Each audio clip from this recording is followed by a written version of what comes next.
Hey everyone, I'm Holazor. I'm here on the 22nd of October 2021. I'm in Australia. I'm playing Splinterlands since forever. I'm an ancient boy, and I'm here to do my daily quests and stream a little bit. So, I had a couple of questions in the chat around how many airdrop points and whatnot an account like mine gets. So I'm going to jump into the SPS airdrop screen. And for those of you that are watching, I stake all of my SPS on another account. So that's why it shows me having 0 SPS. So my collection power is 1.7 million. My dark energy crystals are laid bare up here in the game interface. I've got a little bit of dark energy crystals and liquidity pools, just having a bit of a play. Got my airdrop points from land. I've got lots of champion points from time immemorial when I was playing up in Champion League, when I was competitive enough to do that. Then I've got a few splinter shards. I've got the card skins. I've got some totems. I've got a title. And my total airdrop points are there. So that's the stuff that I've got. And in regards to Epoch's question around what's the best deck to push for gold, there's not really one specific deck, because as you go up in the leagues, you find that various splinters will be banned from play. So you might not be able to play fire in one match or water in another match or whatever. So the best sort of cards to stack up on are always going to be summoners, because you want to be able to field a competitive team no matter what splinter combination you're faced with in battle. So always focus on your summoners. My second focus would be for the really useful neutral cards. So as of the moment, the most recent neutral reward cards that I feel are incredibly useful are Gargoyle Devil and Urasis. Or however, Uraeus, I don't know how it's going to be pronounced. Make a meme of it, I don't care. Sandworm as well. So these are probably the 3 most sought after neutral cards that you're going to want to go for, particularly because these will also be able to be used in the modern format, as well as the wild format, where all the cards will be allowed in the future. So those would be my 3 neutral picks if you're trying to get a deck into gold. If you don't have a Sandworm, get a Sandworm. Use a Sandworm. You'll start winning so many matches, because Sneak is such a underrated mechanic that people don't really prepare for or build counters for. They'll rarely put something with a high speed or a dodge in the rear, or they'll put other stuff in there. The other thing you want to do is you want to focus on things that are not in the starter set. So if we look at Untamed, take away the neutral filter, what you get in your starter set, which every other player gets to play with, is Untamed, the commons, the rares. You don't get any epics, you don't get any legendaries. So the starter set cards are this, and currently you also get the same stuff for beta. But when the modern format drops, the starter set will drop the beta cards. It'll bring in the Chaos Legion commons and rares if it follows the same path as what all the previous editions have done with their starter sets. So what you're going to be missing is going to be the epics and legendaries. One of the epics that's really super duper useful, particularly if you enjoy playing Blue Splinter, is... where is he? Coral Wraith. Coral Wraith is an amazing monster, again, because of the sneak. Now, for Gold League, I believe Gold League can use a level 3 one, perhaps a level 4 one. It doesn't really matter all that much, because if you look at the stats, a single card has the same attack power all the way through to max level. The only thing you really got to worry about is the speed and the health, but he doesn't really have enough health to be a tank or anything. You throw him in to look at various bits and pieces. Now, this is an interesting pop-up. We've just launched the Chaos Legion pre-sale leaderboard. Please refresh your browser. I can do that. Let's have a look at this. Let's see if we can crash the Splinterlands website. So there's different max levels for different rarities of cards. So an epic card goes up to level 6.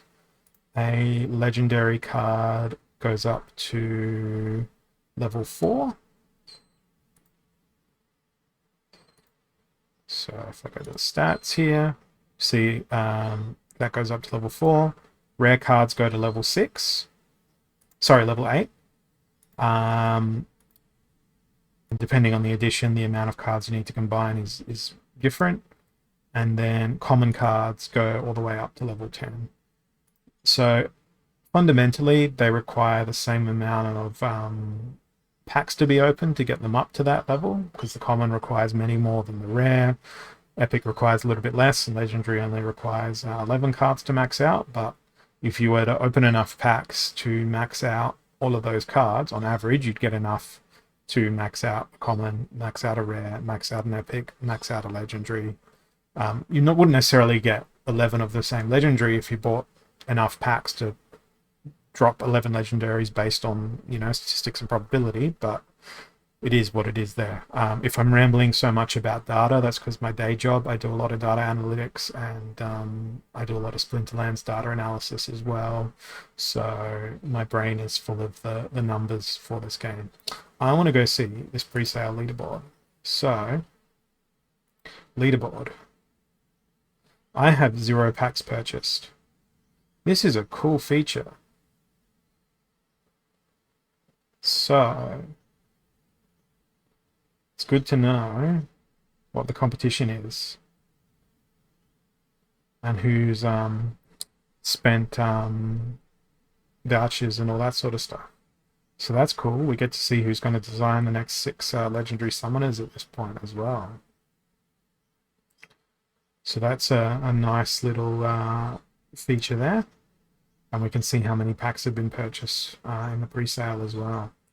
So that means 21,387 vouchers have been used. So essentially, we're at day 4, day 5 of the voucher drops, and not even a full day's worth of vouchers has been used yet. I would make the assumption that that's based on the fact that lots of people are going to be waiting for enough packs or enough voucher drops at the high end to be able to get their bonuses, which is exactly what I'm waiting for as well. So that's that. What I might do as a treat for you guys who are here earlier than anyone else on the stream is, I was talking earlier about guilds and how all of that stuff works. So if I go into the guild brawls here, we'll see that I failed dismally in my guild brawl, but I got 1,400 merits in my last guild brawl because my guild finished 4th in the brawl. And thanks, Bjorn, appreciate it. It was not an arduous journey. The No Sleep Gang I am grateful for because they made it happen very, very quickly. So the thing I wanted to show you is there's 1,400 merits here. When you complete guild brawls, you gain merits. Your guild has buildings that you can go into. Just turn off the music here. You've got a guild hall, you've got a lodge, which levels up as guild members complete daily quests. You've got the arena. The arena lets you have more of your guild mates fight in guild brawls. Now, the one thing that makes being in a guild really worth it, particularly if you're in the higher league, is you get a dark energy crystal bonus, and you also get a discount in the shop. Now, that discount isn't off of packs, but it's off things like skins or potions or that sort of thing. It's also a discount off the dice packs and the mini editions that the team releases. But the one element here that I want to bring everyone to is the guild store. So you get merits you can use those merits to buy items for guilds. Now, what I was saying earlier about how guilds are quite expensive to upgrade, if there's a 30-member guild and they want to upgrade all the guild brawl stuff, it's around about 500,000 DEC per member to get that maxed up to the top level buildings. Of course, you're bottlenecked a little bit by trophies, which you win through the guild battle system. So guild brawls are really, really, really fun on account of the extra monsters that you get to use in guild brawls, which are known as gladiators. So if you jump onto the cards tab, you click Gladius, and yeah, you do want to try and accumulate these Gladius cards as quickly as you can, because they do add collection power as well. And that leads me to my mana pool, because I've got a Gladius case that I saved so I could open it on screen. So we could have a little bit of suspense and stuff. And the gladiator cards can't be traded, they can't be delegated or rented out or anything like that. I'm going to leave the sound on for this opening here, just because the sound of a pack opening, if you've never experienced it firsthand, it's really cathartic, especially that little boom, boom, boom, boom, boom you get when you open up a rare. I think this is a new one for me here. I don't have this card yet. Now all gladiator cards get the Bloodlust ability, which I'll explain in a moment. I've got one of those guys already. I've got one of those guys already. And I think that's a new one for me as well. That's actually pretty good for Fire Splinter. Sneak, 2 mana, 2 health. And the ability here is Bloodlust. So Bloodlust works kind of like Opportunity does, except it increases not only health, but speed and attack. So that's the stuff I wanted to show there. But now I'm going to jump into doing my daily quest. Just going to pop my audio on mute here. And what have I got?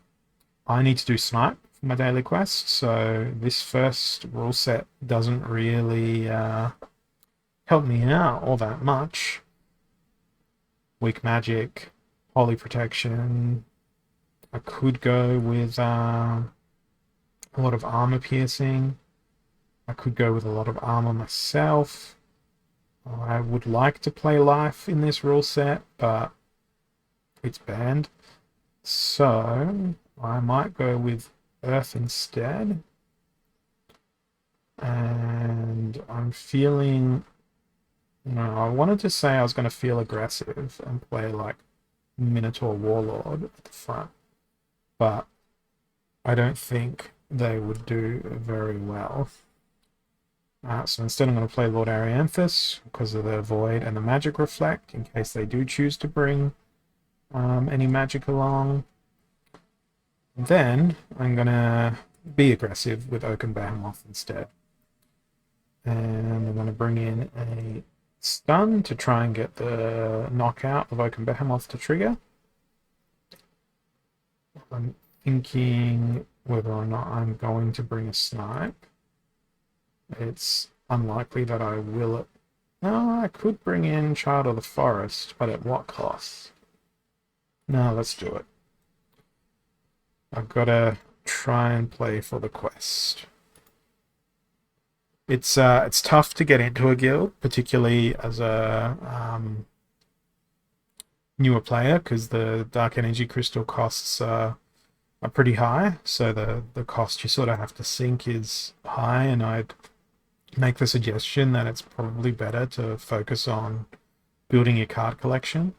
But it's it can be a lot of fun to be involved in all the guild stuff, and you can help out your guild mates by delegating them a card that they might be missing, or they delegate you a card that you might be missing, that sort of thing.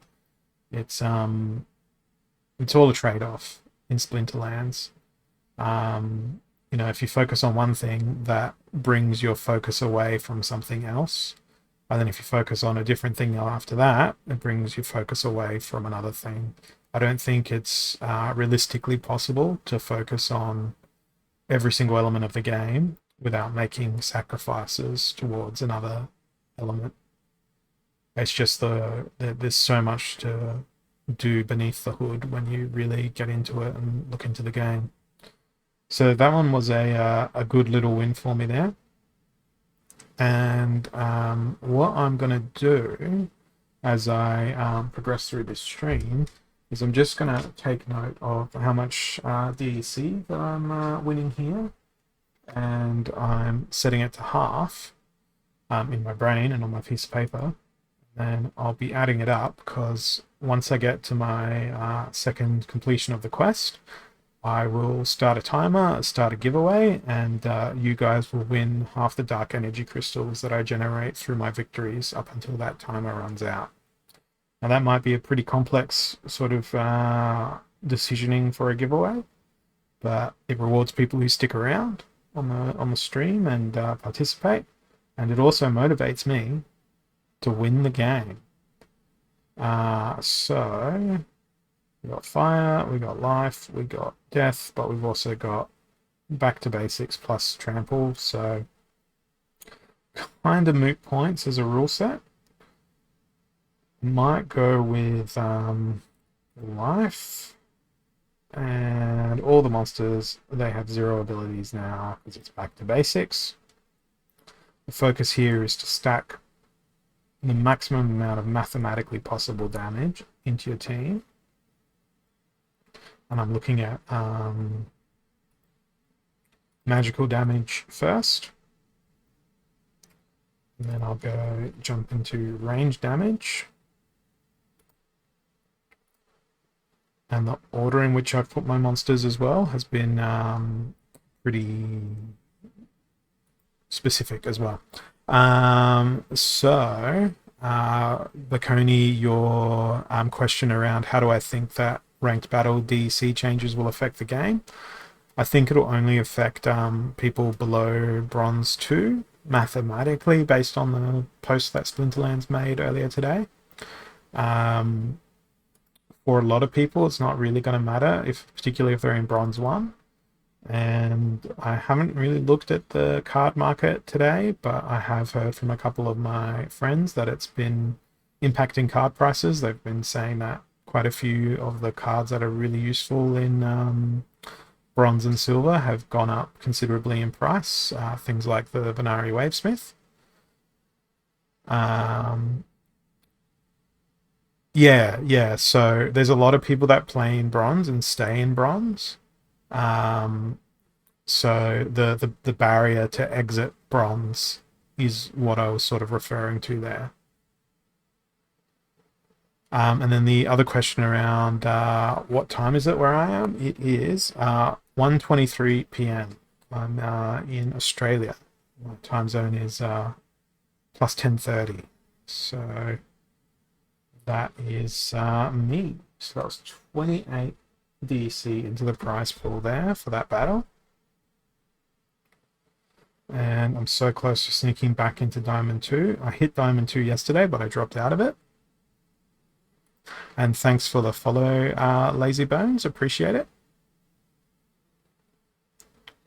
Okay, this one, Fog of War. No sneak, no snipe. So I can't complete my quest with this particular rule set. I might play Dragon Splinter this game. And because I can't use sneak, I might use opportunity instead.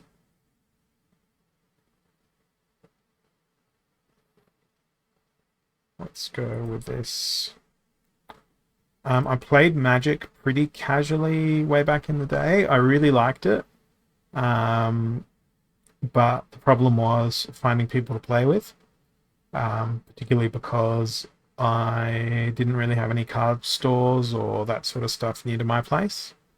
But I really enjoyed playing the digital versions of Magic the Gathering. Probably the card game that hooked me the most. It was a really, I'm talking like 8 or 9 years ago now, maybe a bit longer.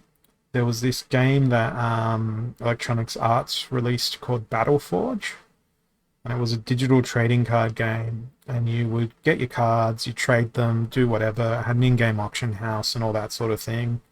So similar sort of mechanics to how Splinterlands worked in terms of its economics, except you couldn't take the cards out and, you know, sell them for real money. That was against their terms of service.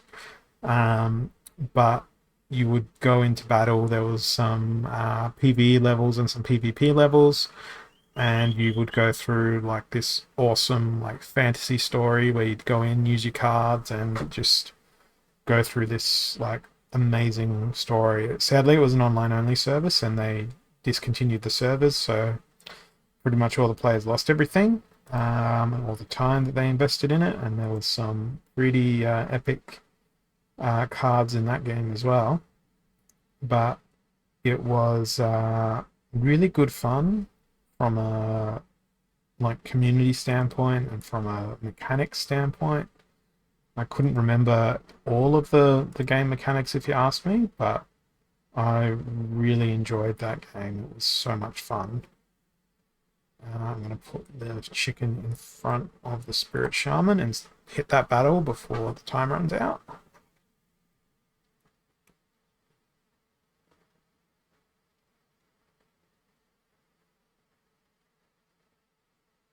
I've got my actual background in my education is a Masters of Visual Art and Design. So I've got quite a few people who are artists.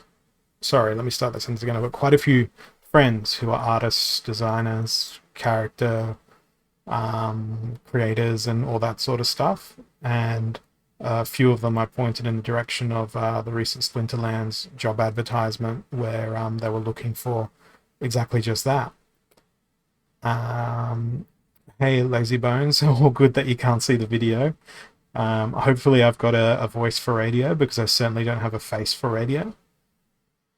Don't let anyone else in the chat confuse you there or disagree with me, because they're wrong.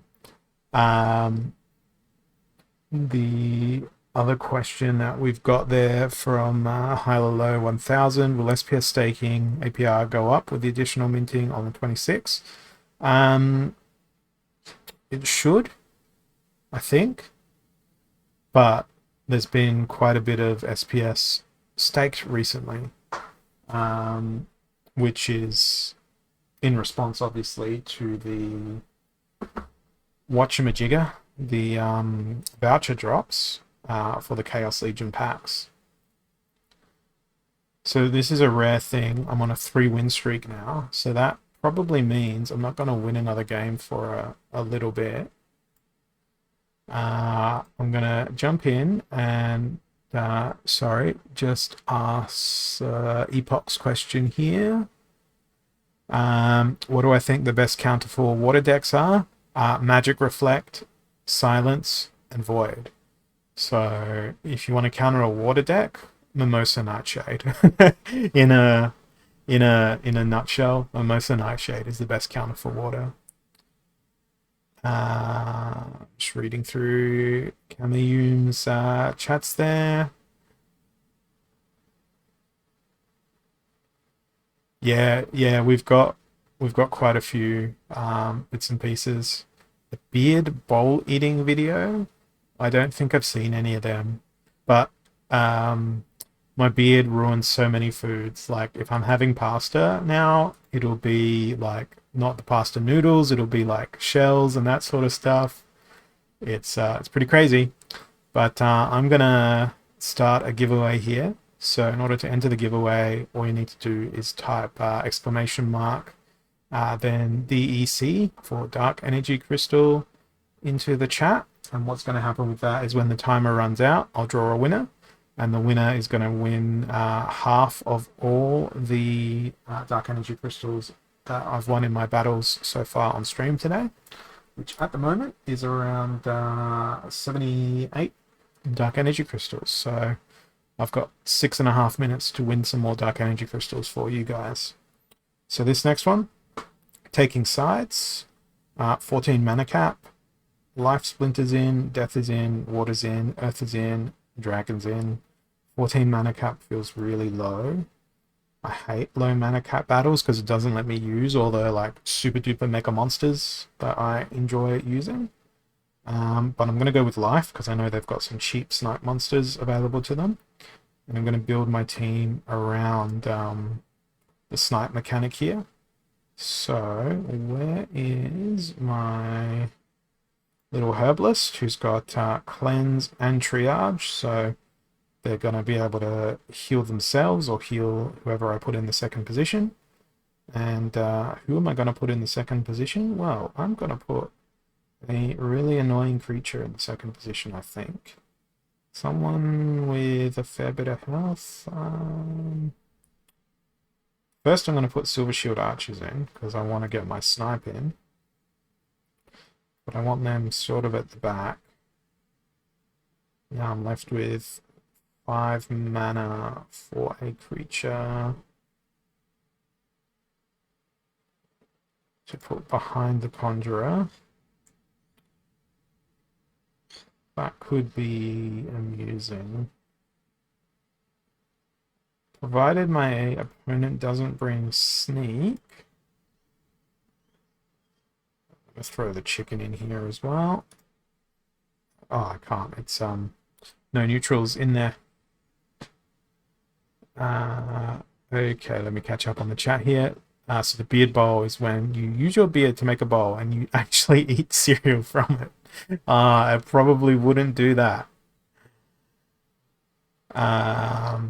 Yeah, so my healer is the herbalist through triage. So my goal is to heal the cave slug. Now they've brought sneak, which kind of ruins my plans, but I've got cave slug here. 4 damage, well 3 damage actually. Is going to go into the undead badger. Snipe is probably going to land on the shadowy presence, but they're going to die before not too long. So I think I am going to lose this battle because I played on the assumption that the enemy was going to bring in some measure of magic, but they did not bring any magic. Damn, that poison. That miss combined with the poison. So now the only way I win is if they miss every attack and I exhaust them, which is impossible. So the way I tend to play, particularly when there's rule sets and things, I'll talk through my decision making on this next battle. So what there is, reverse speed, but no melee. My opponent has played Milo Prowling recently, Yoden Llama, and Leah Deep Swimmer. So they've played quite a variety, but it looks like they favor Earth 3 out of 5 battles. With reverse speed, with the risk of there being Milo Prowling and there being no melee in the battle, I'm probably going to play Death, because I know that Death has some nice big boy creatures that are slow, can have a fair bit of health, can be super annoying. So I'm going to be focusing on magical and range damage here. Shadowy Presence is going to be my pseudo tank. And I'm also going to focus on trying to remove any healing or armor or the likes of that stuff from my opponent. Now I've got 7 mana left here to make an additional selection. And probably my best choice is going to be Phantom Soldier, but no, that's the wrong number. So who can I... No, I can't drop any of the current creatures out, so I'm going to double stack the Affliction and hope that that sticks. We're going to put Darkest Mage in front of the Grenadier, Grim Reaper there, because I want Ancient Lich to be what I want.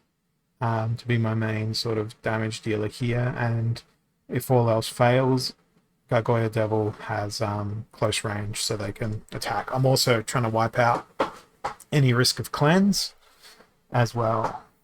So they've gone with Jotun. They've gone with a bunch of close range creatures. So these two guys, they've got a bit of armor. If I was playing Jotun on their team, I probably would have brought Tower Griffin in.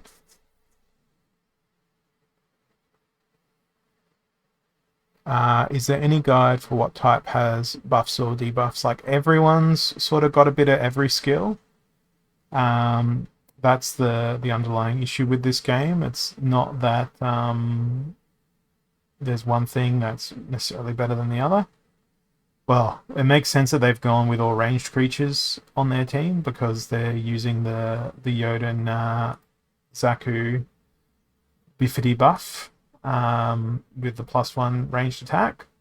And the reason why I lost that was a combination of, well, it was Jotun Zaku in conjunction with the fact that it was whatchamacalled, close range for most of the people. Hey Drabs, I'm not too bad. I've started my losing streak early today after having 3 wins, and guess what? You can't win the battle.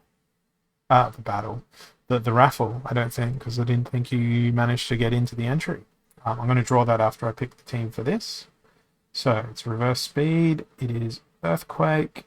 It is Daria. But the only option is fire.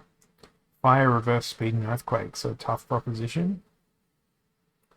I'm going to go with Jotun. Now, given that reverse speed is in effect, it's low mana for me now because I've put Jotun into my team. I'm going to go with Heatsmith for the Amplified Thorns in the front as my tank. Now it's going to be flying. And there's going to be a Tower Griffin for more armor. And also because Tower Griffin is a flying creature. So 3 mana left. I might throw in the Grenadier. And we'll throw in Furious Chicken. I'm just going to have a check of my phone. So I just got like a whole bunch of different messages. And I think I finally made it as a Twitch streamer. I think I just got spam as a whisper. That's the true definition of making it as a streamer, right? When you get spammed with garbage in your DMs. So I think my team here might go well. Well, on account of the fact that they've brought level 1 creatures. All of the level 1 creatures. I got confused for a second there. I'm like, why is Earthquake impacting Cornelius? I thought they had flying, but they don't.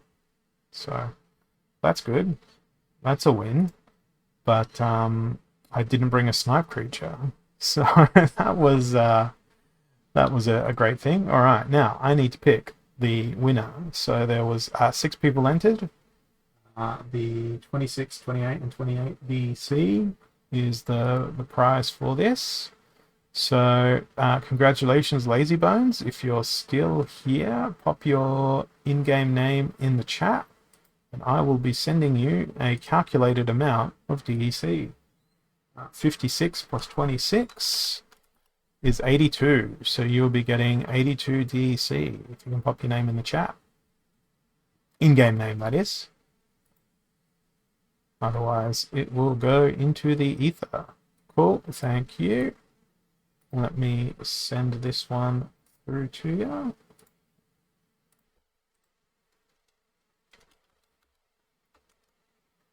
Get rid of the space that I copied. Transfer out. Sign it off with good old keychain. And it's now your DC. So I'll start keeping track of my DC from the wins again, and we'll continue giving away the DC from my wins. So this one's a 36 mana cap, no neutrals. They've played Contessa, they've played Lorna, they've played Daria, they've played Daria, they've played Bordis. So I probably don't want to play Magic. If I am going to bring something in with Snipe. Actually, no, screw it. I'm going to play mainly a magical team. But I'm going to play with someone who's got magical Snipe. And who has magical Snipe that is good Snipe? The only one I can really think of is Death. Off the top of my head, but let me have a quick look at life. Magic, is there any Snipe here? No. What about here? No. So I'm going to go with Death. I really want to go with Mimosa. Yep, I've been streaming every day now for I think the last 10 or 12 days in a row. I try to get my daily quest in every day. I figured I do my daily quest every day. There's quite a bit of experience in my brain around Splinterlands, so why not share it? Why not make it easy to interact with members of the community, to let them know what the game has in store? Because there's such deep mechanics and there's so many questions that constantly fly by in Discord, and to me they're all simple questions. So I thought I can start streaming, I can start explaining stuff, let people know what they want to know. Happy to answer any questions and give my honest, unsilenced, uncensored opinions about the game. And I'm a pretty sort of pragmatic individual, so I sort of tell things as they are. I look at all sides of an equation when sort of considering something. So I'm not just going to give a biased answer and say, hey, no, this is the answer. I don't have an agenda here. There's a fun game to play that I feel like other people should also enjoy, but the problem is it's a very complex game. And I got to chittering there and my timer almost ran out. So that's a big risk. That's the biggest risk of being a Splinterlands streamer. It's having your timer run out to get distracted while doing your teams. So I'm grateful they don't have any magic reflect. They've got a pretty magic heavy team. The rust isn't really going to do anything against me. They don't have any healing. Oof. The shield and Heartclaw.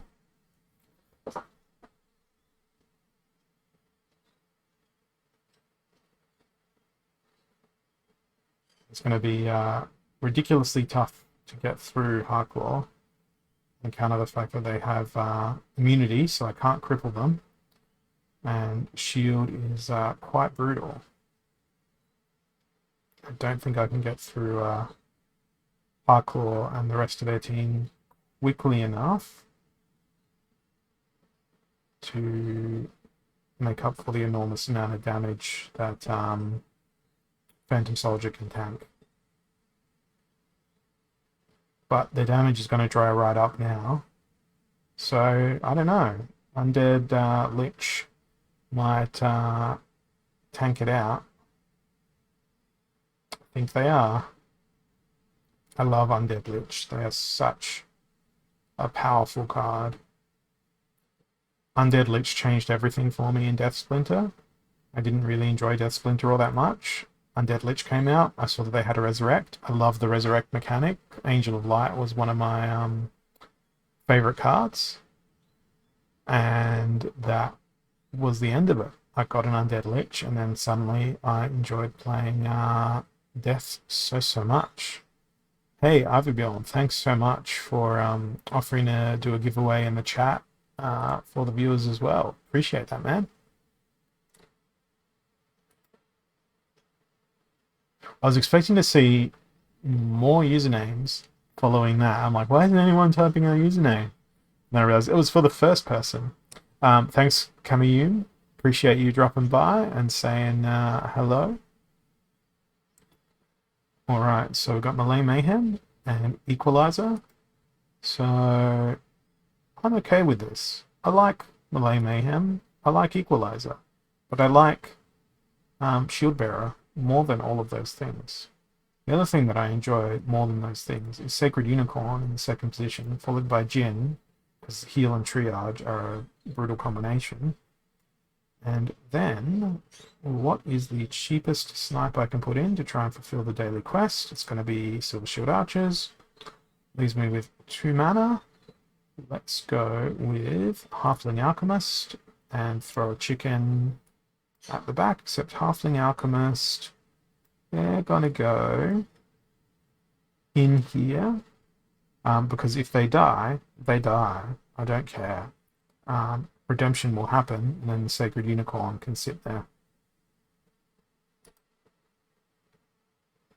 And the Sacred Unicorns can soak up more damage than the Halfling Alchemist can.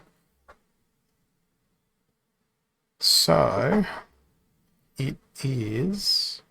I don't know how many games left to get through my daily quest. And I forgot to jot down how many Dark Energy Crystals, I was going to call them Watchamajiggets, I got from the last daily quest. Not daily quest, the battle. Like, honestly, my vocabulary, my choice of words some days, it feels like I'm just having a stroke. And thank you, Domicile, for dropping by. The beard's probably more glorious today on account of the fact that I'm wearing a white t-shirt and I usually wear black.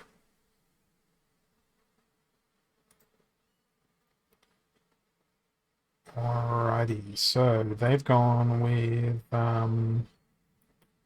healing and tons of thorns. The one thing I forgot to bring into my team was repair to help support my Silver Shield Shield Bearer even more. So the thorns is going to be thoroughly annoying on Enchanted Defender. Oh man, that's GG. That's GG there for that.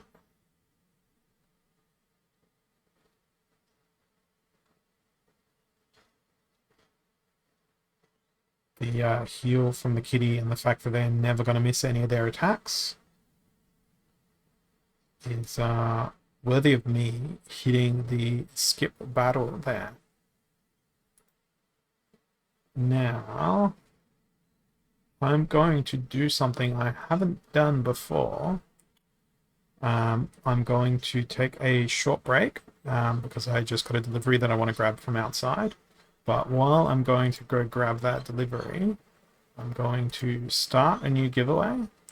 And I'm just going to change my scene to be stream starting soon, but I'll be back in about 3 minutes, guys. So jump in, enter that giveaway, and I'll be back with you all very soon. Thank you for your patience.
So, I'm back. Got my delivery. It's in the fridge. It was my food for the week. So it's pretty important to go pick it up. Just going to scroll back up and have a look at the chat, see if there's anything I missed. Hey, Domicile, thank you so much. That's a sort of support I really appreciate. Okay. So there's 4 minutes left on the entry. I did say I'd be back in 3 minutes. My timer for the competition is 7 minutes, so chef's kiss. Perfect timing on my part. Setting the right expectations. Well, I can close the entries. Yeah, let's close the entries and pick a winner. Let's see if it's you, Humblebeesh. It's not. Hello. What's your in-game name?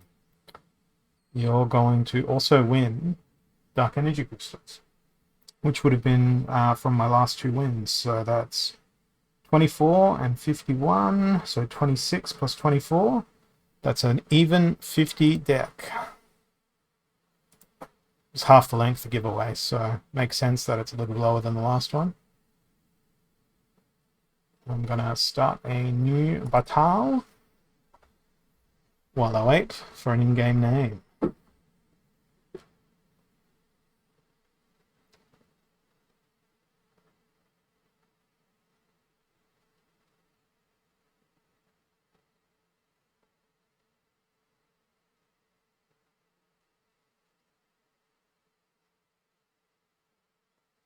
Okay, so we've got Spreading Fury, Malay Mayhem, again Malay Mayhem, again with the Malay Mayhem. I feel like I need to learn how to do a Zoidberg voice, because I would thoroughly enjoy commentating Splinterlands in a Zoidberg voice. It would be one of my favorite things in the world. I've been rewatching Futurama recently, and it's just, I forgot how good it is. It's a splendid show. Right. Spreading Fury, let's go with Selenia. Let's play for the rule set. Let's play for the win. And I love me an enraged mercenary. And here's a snipe. Here's damage. Here's another snipe. It's a snipe rule set. Well, it's a snipey thing that I'm meant to do. So I'm going to do a snipey thing. Throw Naga Assassin in the second spot. And I've got 3 mana here. Let's put a Meat Shield. Mantoid there. Because I don't really care about Mantoid. But let's go. And after this battle, I will flick through that BCDU high-low. I haven't forgotten. Copied your username there. And it'll be heading your way straight after this battle. And if I win this battle, I'll add half the Dark Energy Crystals of this battle to your 50 DEC. Because that would have then taken the giveaway to the full 7 minutes approximately. I guess not me. And I guessed just on the basis of I've lost a lot of games recently, right?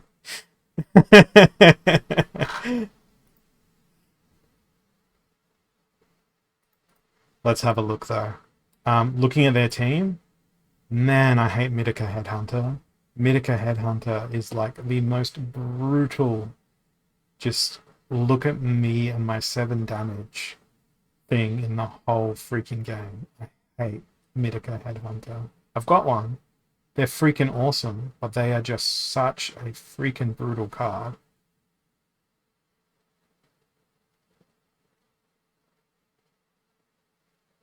But they're running out of monsters. And so am I. Oh no. Backfire. Here it comes. That was War of the Snipe there. No one's plucking my glorious, which I mean was probably meant to be glorious. It would have been more amusing if that was Hilo saying that, because they had more DC on the line. I got it right. I said I was gonna lose. And did I lose? I did. I was trying to win.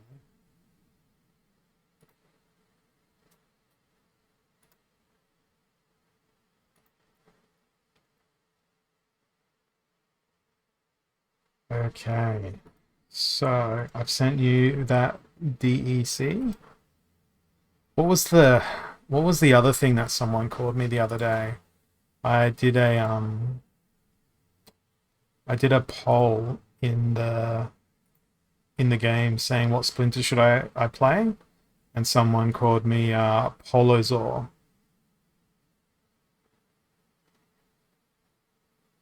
All right, back to basics. Little League. Eh, what a shitty rule set. Shitty because you can't really do much with it other than just stack the most amount of magic damage.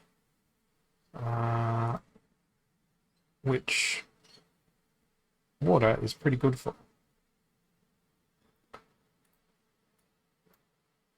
And that seems like a team, not necessarily a good team. What's with the 480p? Isn't my stream going at 1080? I thought it was. I'm pretty sure I got OBS set to 1080 output. Please say it's not you, it's me. Ooh, Divine Shield is an interesting choice. Basically buys them an extra... Well, in this case, it bought them an extra 6 damage on all their monsters. Because I've got to do one attack to get rid of the Divine Shield first. And they've won this. Ooh, that miss. They've still won this.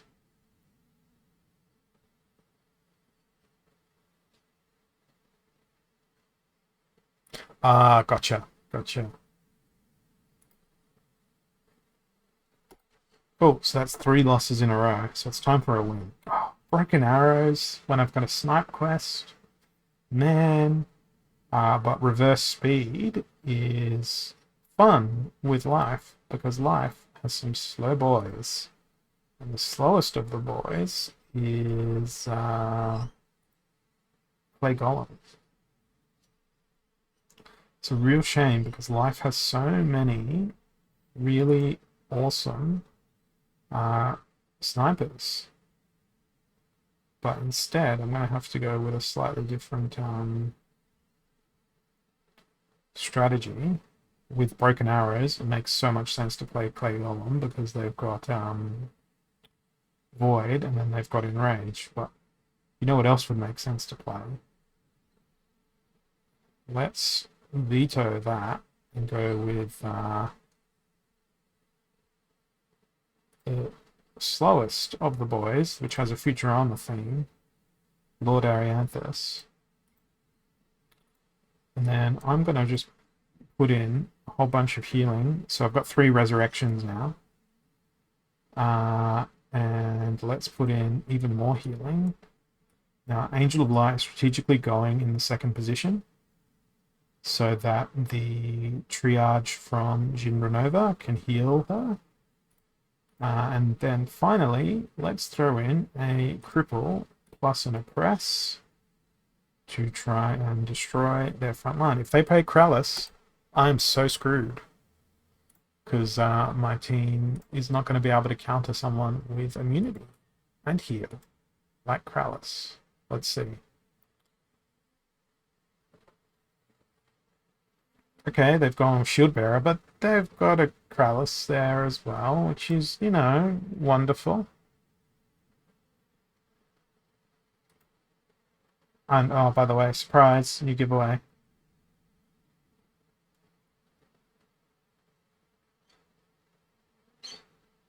Now, they've also got a double Resurrect, but their Resurrect is going to last longer than my Resurrect.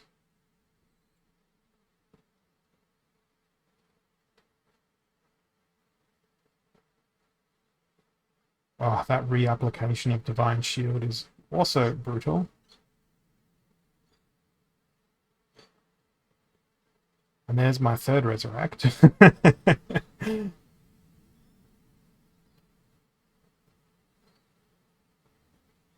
There's their other Resurrect. Resurrect spam. Now this is where it falls apart for me.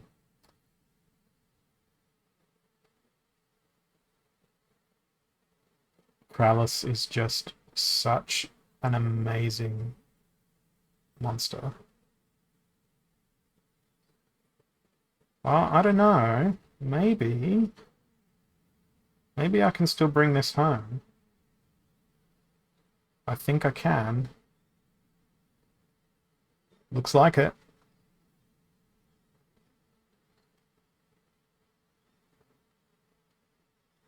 That was the worst joke I've ever read.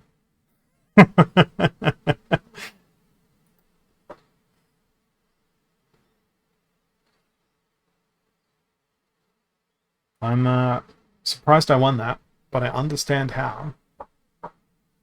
Oh.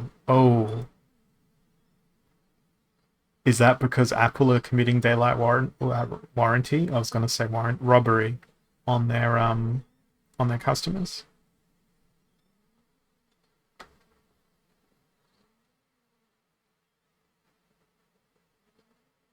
What do you call someone who saw a robbery at an Apple store, an uneducated customer?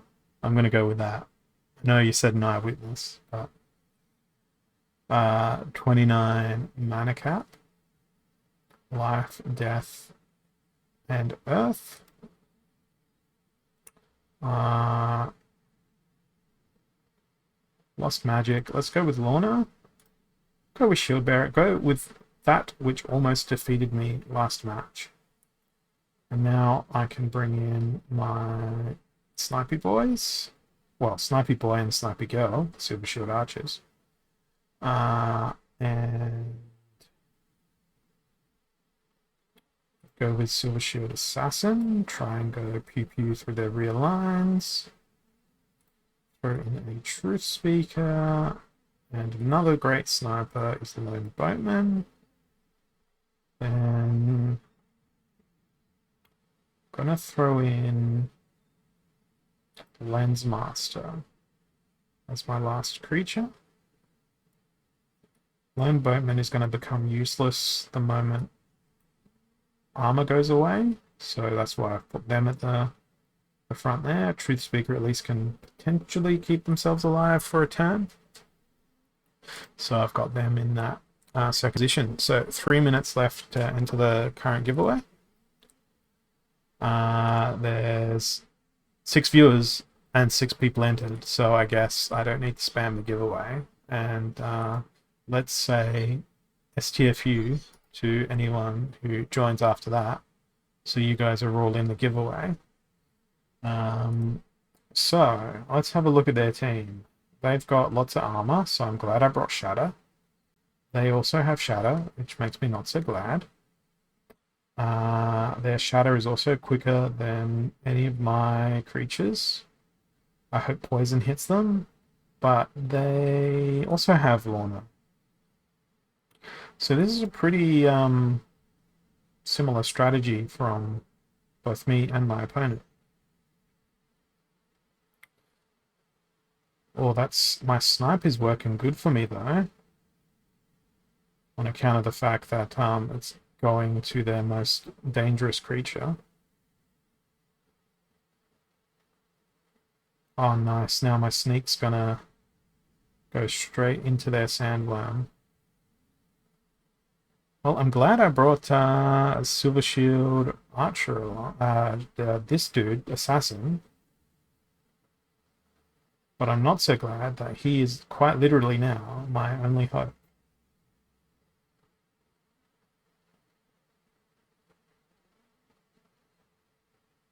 But I'm pretty sure he can outlive the barrage from my opponent here. Cool. So I hope I justified my explanation there with that one. So it's 44. And 22, 26, I'll round that one up. So that's 48 so far for the giveaway.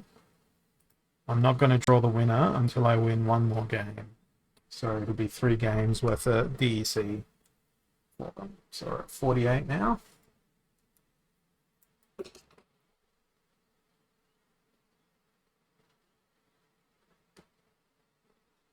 Alright, close range, silent summoners. Fire is in. Who else is in? Life. Everyone's in. What the hell is my opponent in? Oh, Valnamore. Prince Renan. Valnamore. I hate both of those summoners. Valnamore and Prince Renan are so annoying. But we're playing against the guild called Noobs. But silent summoners, that makes me a bit happier. I'm gonna go with life. Actually, no, I'm gonna go with dragon. Just because I can. Even though it makes no difference in the context of this game. And because I love Mythica Headhunter so much. And I always complain about Mythica Headhunter when they're on the enemy team. I'm just going to use them myself. 7, and then we've got 5 mana for a tank. I might go with Harvester. No one needs sleep. You know why? It's the no sleep gap. And we'll throw a Furious Chicken in there as a stopgap. Now, could I have played a better team? Yes. Could I have played something that has snipe in it? Oh, I did. Spirit of the Forest. But we'll see how we go. So they've gone with a Poseidon up front. Interesting. Oh, Axe Master's going to be pretty brutal.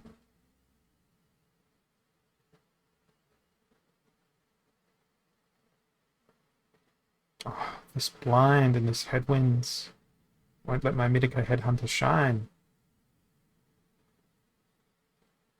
Also, I have no heal, so outside of Spirit of the Forest. Man, Poseidon's annoying. He is being kept alive with a double heal though. So yeah, I could have played a better team. A much better team. But I did not. Also, that person had 400 ranking points on me, which means good things for me. I only lost 3 ranking points for playing a shit team. But if I had played a serious team and tried to win, I probably still would have lost. So Stampede, Equalizer. So everyone will have the same amount of health. I always scratch my beard thinking. For anyone asks, I'm not doing like ASMR beard scratching. That would just be freaking weird. Right. Stampede is in. Stampede is one of my favorite rule sets. 198 plus 198 is 396.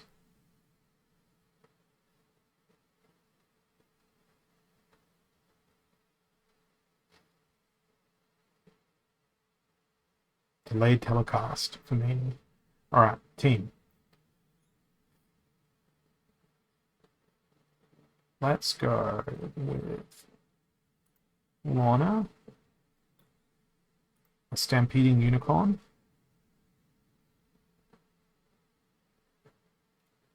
a Shattering Luminous Eagle,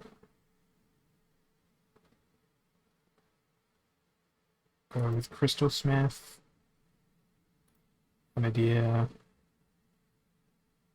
So my focus here is to try and get damage on their first 2 monsters. And leaves me with 4 mana or less.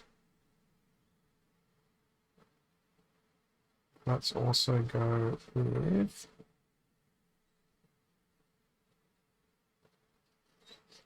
Thunderbird.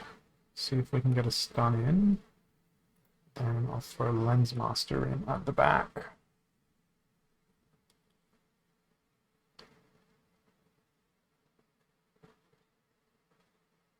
And I'll be picking a winner for the last giveaway, which is 48 plus whatever my next win gets me in Dark Energy Crystals.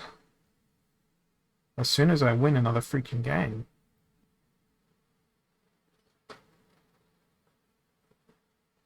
Oof, the heals. Would have been nice to have had Affliction with me.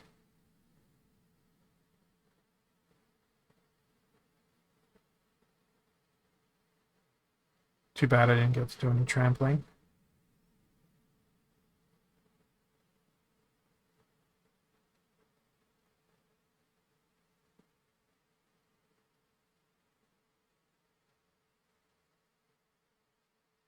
I don't think I can win this. Because that Screeching Vulture plus the heal.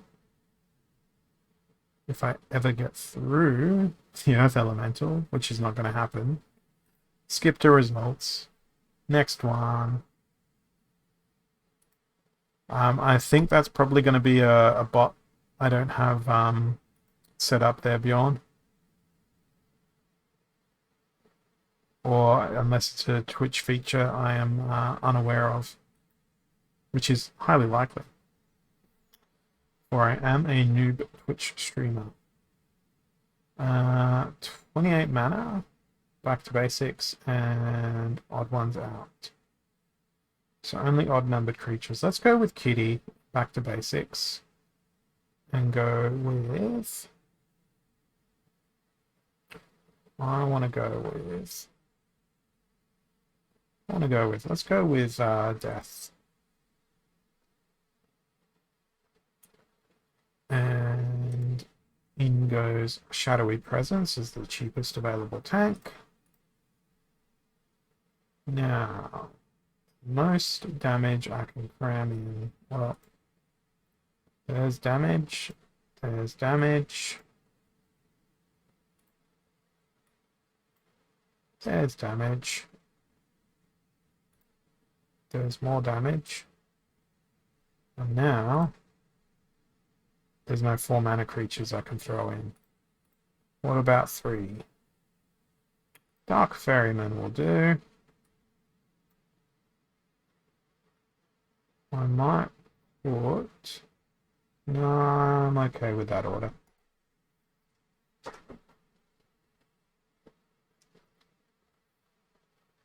So, let's see what happens now. Lovely. Prince Renan.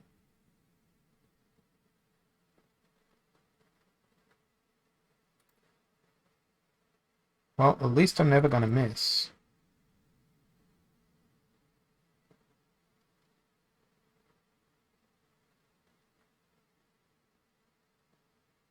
I wonder if they anticipated the loss of their tank so quickly. This is so much damage from everyone. Nope. That was a sadness. I gained 1 sadness during that battle. Okay, reverse speed. Armored up. Good. I'm not going to explain my strategy here. I'm just going to play something cheap and cheerful. And by cheap, I mean, well, if it works, it's really hilarious. If it doesn't work, then there's nothing but infinite sadness for me.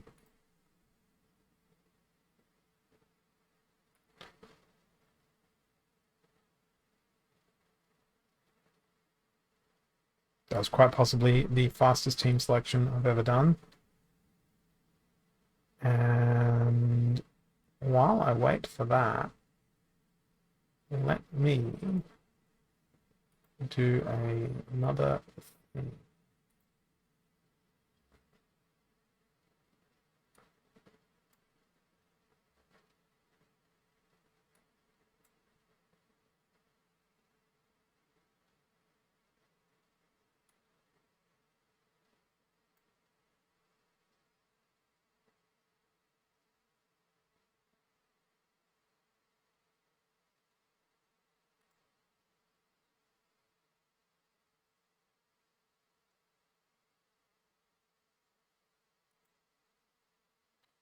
Okay. Is this an easy win? I don't know that it is. Particularly if affliction hits.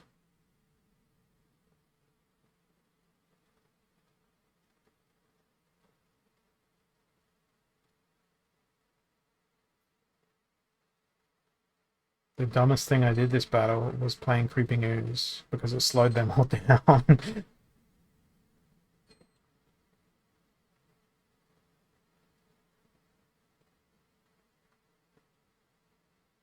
Okay, this is where it gets dangerous for me, particularly with Sneak. As long as they keep missing,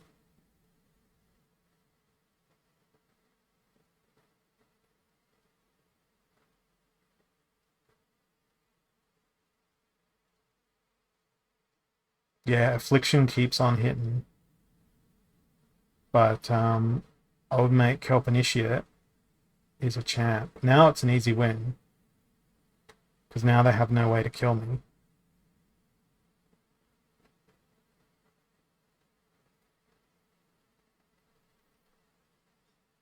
It was GG easy, but it wasn't a progress towards my daily quest. But that means I add another 25 to the DEC giveaway, which takes it to 73 DEC for, I said drumroll, it is,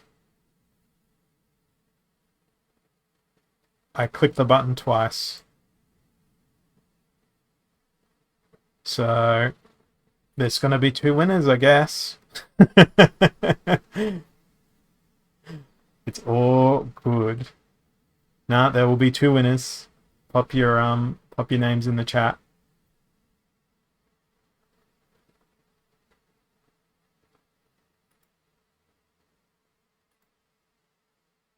The window wasn't responding, so it was like, what have I done? I'll drop them after I pick this team. Earthquake. Everyone has snipe. Awesome. Because everyone has snipe, let's go with Selenia Sky. Let's go with water. I'm going to throw in the Kraken, Legulator, Warchan, Ruler of the Seas, Wavesmith, and then for my 4 mana here, I'm ignoring the fact that it said flying monsters only, by the way, in case anyone didn't notice that part of the rule set. Actually, who would be perfect would be Tower Griffin here. But is there another creature I can play instead of Wavesmith that has flying? Ooh, Wave Runner. Wave Runner with the reach and with the snare. That feels comfortable.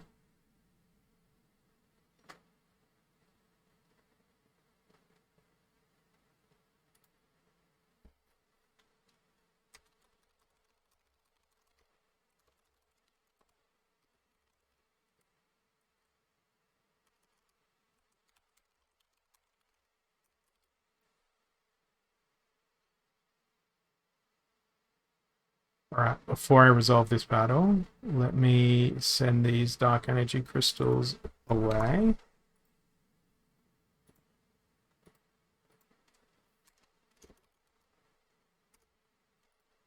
$75. I rounded it up because I'm lazy.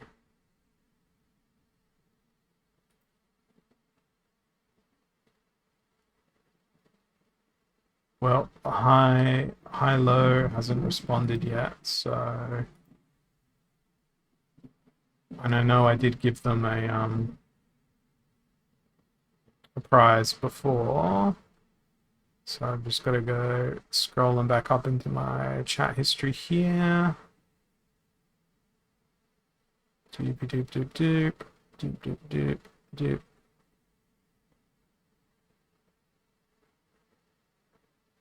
There we go. High or low. 75. Now let me scroll back down. I am not on the No Sleep Gang Discord. I need a link to it. Hang on. Let me pop my Discord handle in the Twitch chat here. This is probably a risky thing to do, but I don't care.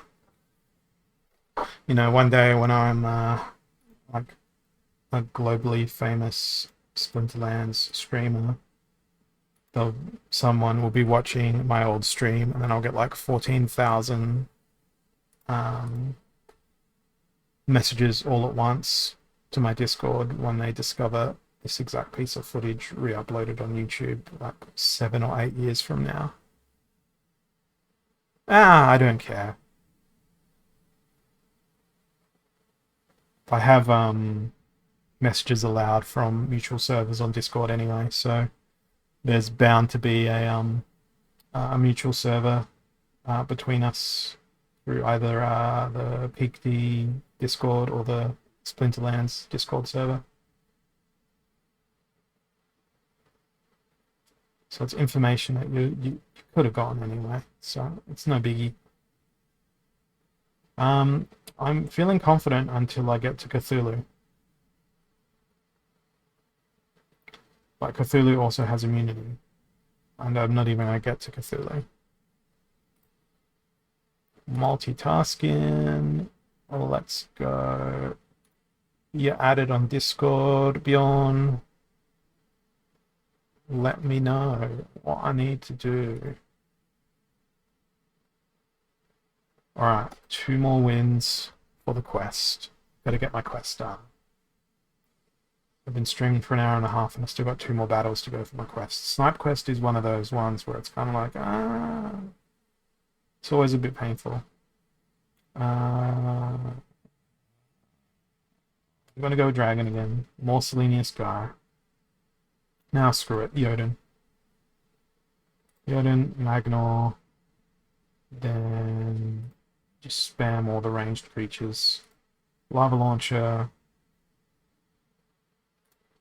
You know, Cornelius is a bit too expensive to do that with. Spark Pixies. This guy. This guy. Then this guy. Let's do that. My strategy here, even though Blast is in effect, is to have Spark Pixies dodge all the attacks in the world. And then from there, do the magical magic of magic. I win. Don't think I'm going to win. Why did they bring so many melee creatures? Oh no, they're all sneak. I'm boned.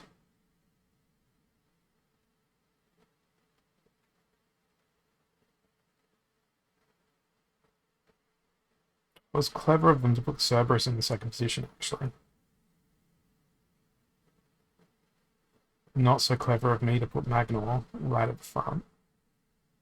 Well, maybe clever. And you know what's amusing about this? When I said, hey, I'm going to play for my quest, I didn't even freaking put a snipe creature in, did I? I thought I did, but I didn't.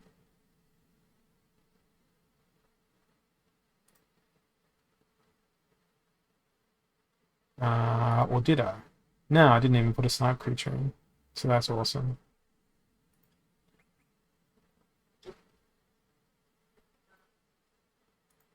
Thanks for flicking through the link to the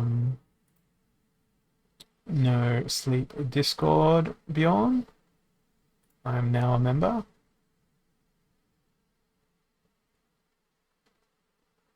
It's good to be there. And and I will set up the Splinterlands bot after the stream here. Hey Kiz, good to see you, man. I have nothing but praise and thanks for the good Lord Kiz and the Splinterlands API documentation, because it's helped me out with so much of the data analysis I've done for various Splinterlands things. If you don't follow Kiz on the Hive blockchain or on Splinter Talk, definitely follow them. They are awesome, building little tools and all bits and pieces. I'm glad you procrastinated, because it gives me the opportunity to give you a shout out, man, for all the awesome stuff you do in terms of community tools for Splinterlands. And I know we're in the same guild and all that sort of stuff, but it feels better saying it with my voice, knowing that you can hear it. So keep up the good work, man. So, Spreading Fury, Broken Arrows, another game where I can't do my quest. Lorna Shine. Enrage. Let's enrage a shield bearer. But let's also protect his armor. And let's do a... Trying to avoid bringing heals into this,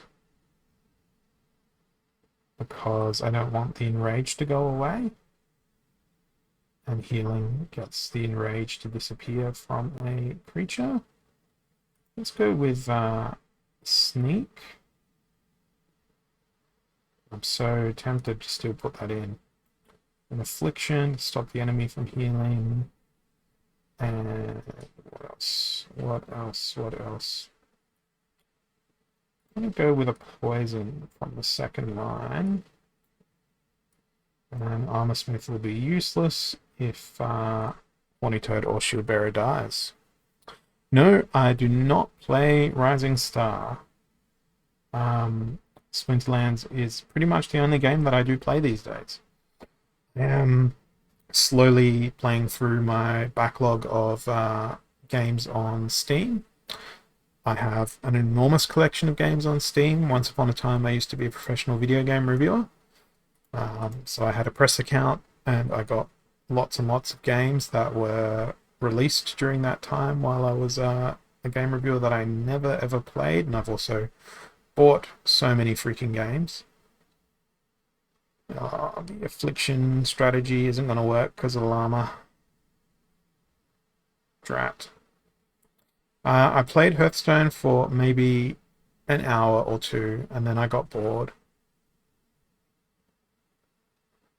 So I have played Hearthstone in the past, but I got bored of it very quickly. It made me miss Magic the Gathering instead. But I have to say, I played Hearthstone for the first time after having played Splinterlands, just to see what Hearthstone was all about, so I could get more perspective on what the gaps were between Hearthstone and Splinterlands.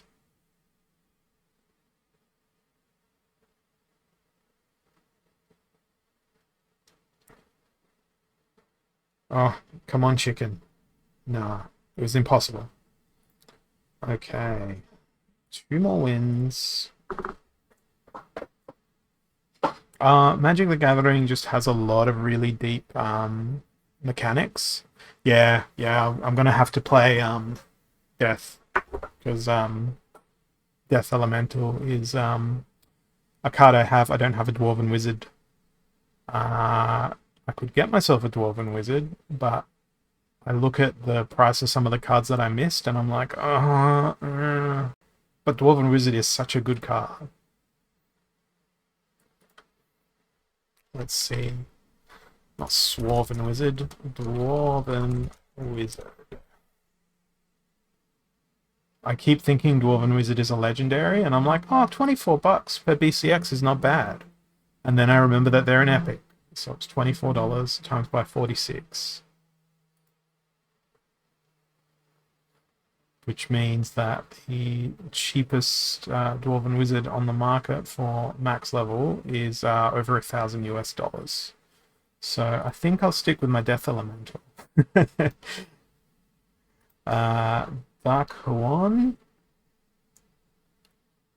Let's bring out the Snippery Snipes. There's our Death Elemental. But this rule set of close ranged does appeal to me a bit. The fact that Fire Splinter is open as well is amusing. And, you know, I'm saying stuff like Dwarven Wizard is so expensive, but then I'll just go and drop a Corrupted Pegasus into the battle. Priorities. Pegasus, they're pretty birds, you know? You gotta have the pretty birds in your collection. Dwarven Wizards aren't pretty, so they can't go in my collection. That's primarily my logic for picking a lot of cards, is the artwork. I don't necessarily make the best choices about cards. I enjoy cards that have awesome artwork on them. And the fact that this is Earthquake makes me question whether or not I should put Furious Chicken in there, but I should, because Dark Horn has opportunity, so any additional deaths will all serve to feed into the opportunity, make him stronger and stronger. The other option I could have gone for was playing, what's his name, Bone Golem up the front, particularly with Fire being the other Splinter.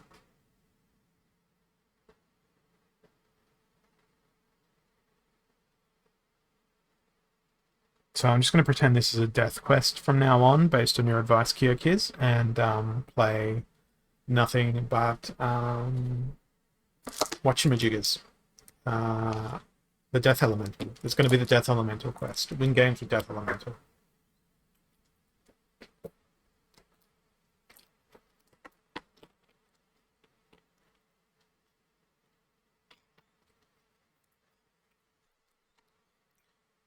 Yeah, so the recent update, basically you'll only get rewards in Dark Energy Crystals in Bronze 1, is my understanding.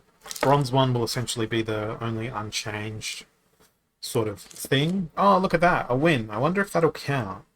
No, it didn't count because they surrendered. But it counted for a win. I don't think it's going to change too much for a lot of botters, because if they're serious about botting, what they'll do is they'll just level up their bot accounts and buy the collection power, because hey, guess what, if they want to exit the game they can sell the stuff and be gone. There's some sort of awful whistling, someone playing a recorder in the park behind my house.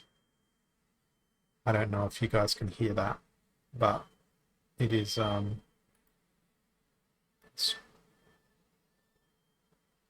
so glad it's not picking up on the microphone.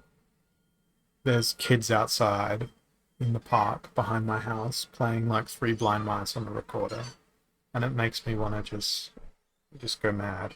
Just yell at them, get off my lawn, even though it's not my lawn.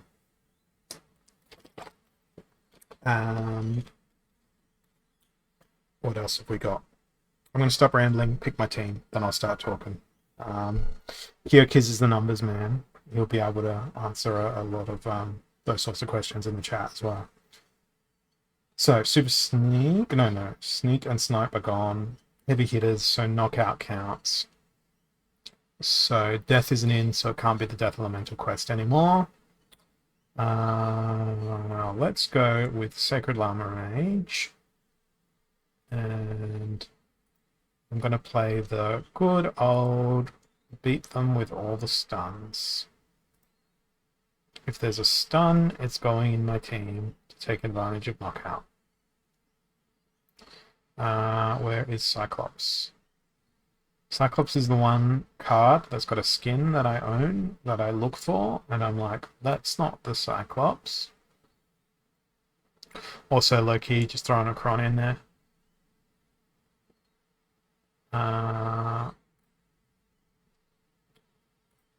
maybe, because I'm pretty sure it still counts. We'll throw in a suicidal child of the forest, which will help the stone golem do stuff. And see what happens. While I'm just waiting for that to load, let me jump onto Peak D. I'll bring up the post on my stream here, and we'll go through it together. See if we can gain a deeper understanding of exactly what the changes will mean. 1 second. Official updates channel.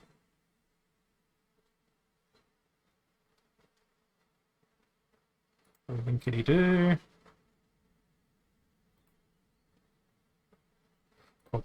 I've got the link. I'm just gonna watch this battle resolve, and then we'll go through and have a bit of a read. This battle's not going to go well for me.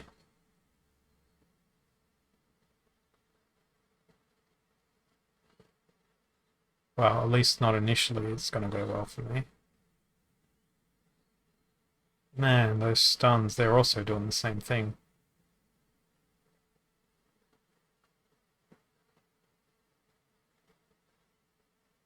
Yay, redemption. It removed 1 armor from everyone. Hooray! Don't think I can win because of the stuns.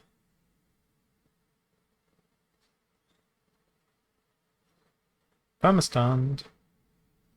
I don't rank cards. I was saying that earlier on my stream. I refuse to rent any cards. If I miss the card, I miss the card. Okay, so here's the post on Peak D. I'm just gonna make this bigger. So, despite the recent changes made to the daily quest rewards, we're still seeing huge numbers of accounts, blah blah blah. In this case, within the next few days, we'll be removing DEC rewards from ranked battles for players in Bronze 3 and Novice League, and changing the reward shares calculation. So, players that are in Bronze 3 or Novice, doesn't impact them. So you can still run a bot in Bronze 2 or above and still get Dark Energy Crystals. But the underlying formula will be changing, which means that the yield, i.e. the number of DEC that they'll get, will be lowered. That is something along the lines of them changing like from the square to the cube of the rating to determine how many dark energy crystals. So if anything, it's going to make the rental market more competitive probably, and it will make people potentially get more and more power into those accounts. So let's continue in the quest for Death Elementals. 2 more wins. Close range, enrage. Damn, can't bring Death Elemental. So let's go with, since it's close range, what can be fun? I'm gonna go with Earth.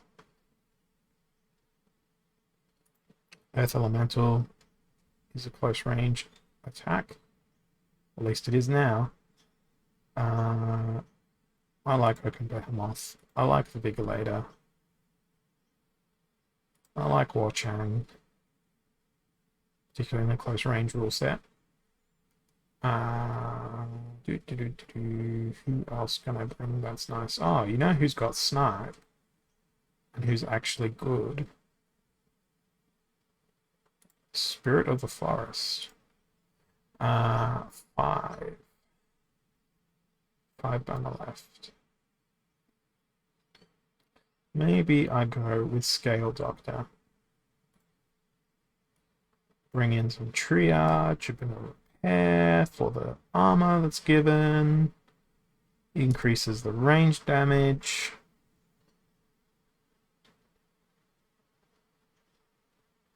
Yeah, I can if the rule set's gonna accompany it. It's too late for this battle.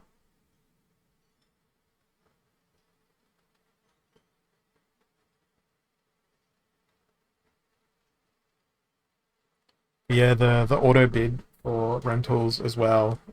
I've noticed it's been sucking up all the extra power I put up for rent on my secondary account. So I end up in a situation where I've got basically all of my cards printed out all of the time on my secondary account now. It's crazy. But that also means I have to be responsible and monitor the price to make sure I'm not getting ripped off.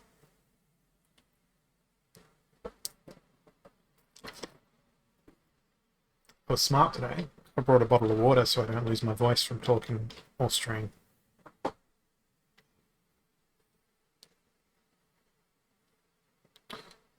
Oh, they're going to bring return fire. We should bear, aren't they? Yeah. But that's okay. I've got healings.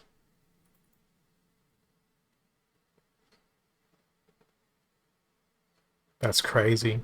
Wavesmith, $9.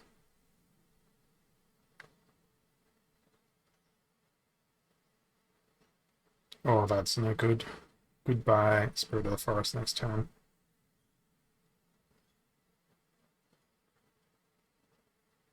That team is pretty much invincible against my team. They've got cleanse, they've got heal, they've got repair. I've got skip to results. That's the best button I've got. Alright. I've slipped in the rankings today. I've got to get through 2 more of these matches. 40 mana, close range again. Hey, it's the Death Elemental quest time. Let's go with Contessa. Let's go with a Repairman. A Pegasus. Should throw in the Death Elemental before I forget about them. There they go. There they are. I like Grenadier. I also really like... Where'd they go? Gargoyle Lion. Devil, sorry. And close range. The king of close range has to be Cornelius. The question is, do I put them there? Yeah, let's put them there. Alright.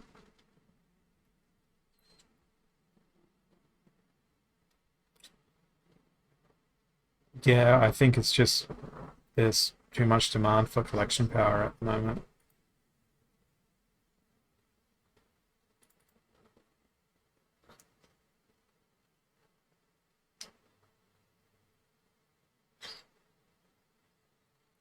Yeah, I've lost this game already. So I'm going to hit skip to results. Going to try and rapid fire out these last 2 quest matches. Earthquake, Noxious Fumes. Now I can go with life. And let's go with a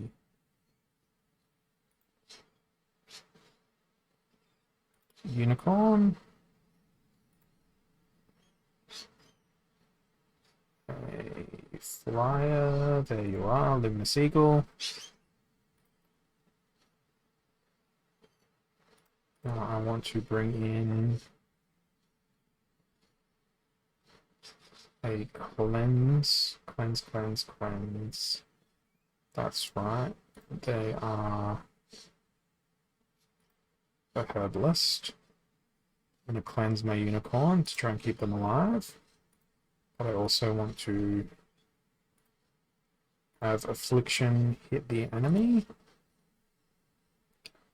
to fulfill the condition of the quest.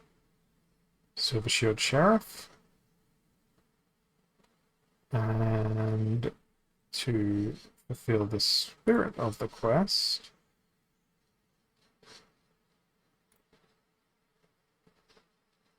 where is my...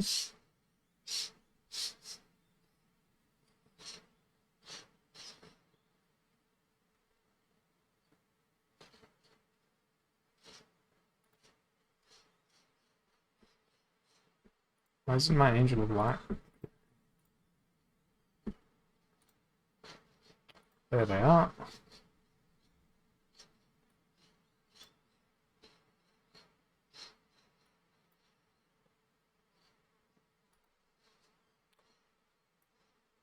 Not the best team in the world.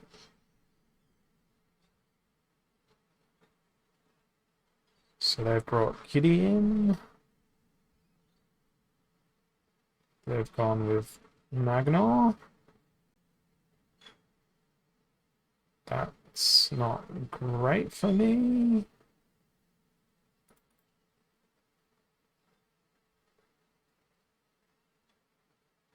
Opportunity is also not great for me, because now it's a question of, does my cleanse even get off? Yay, affliction hit. Didn't do anything there.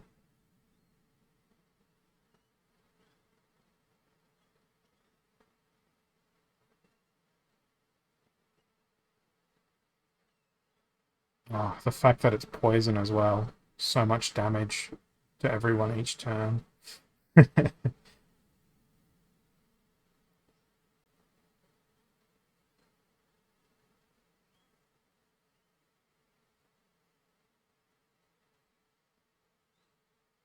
Oh, that miss was super unfortunate.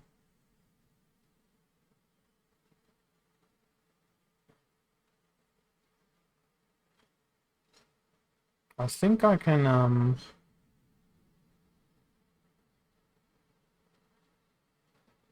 potentially outlast them. Oh, the misses.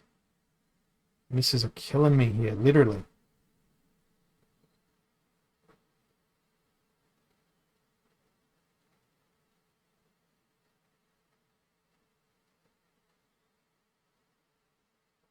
Good old Scavenge. Such a great ability. So, I don't think I can win this now.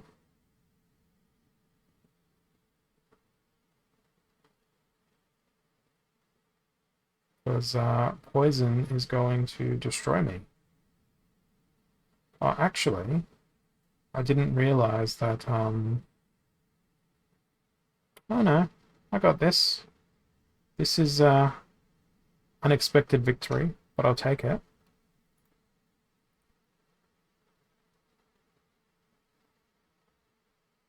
I am grateful for that win. That took me forever to get.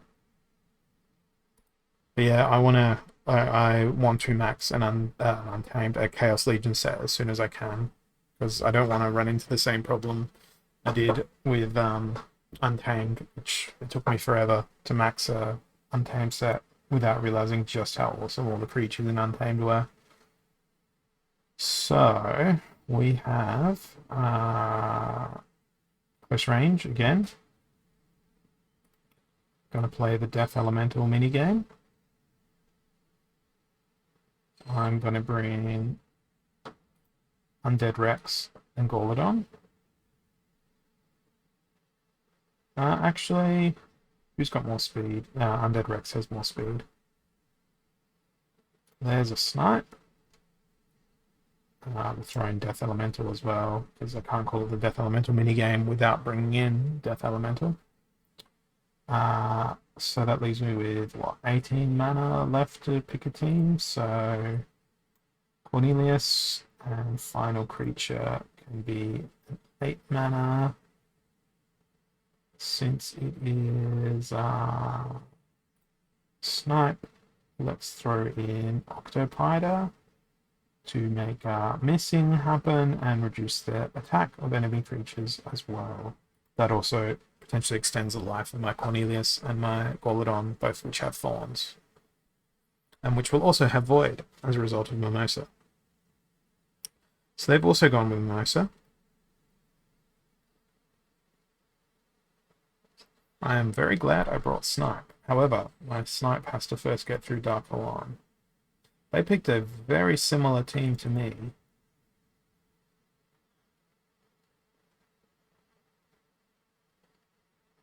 It's almost a mirror match.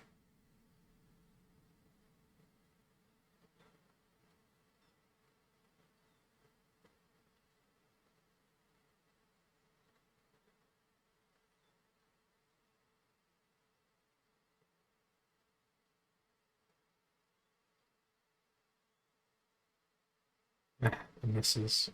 The misses are outrageous.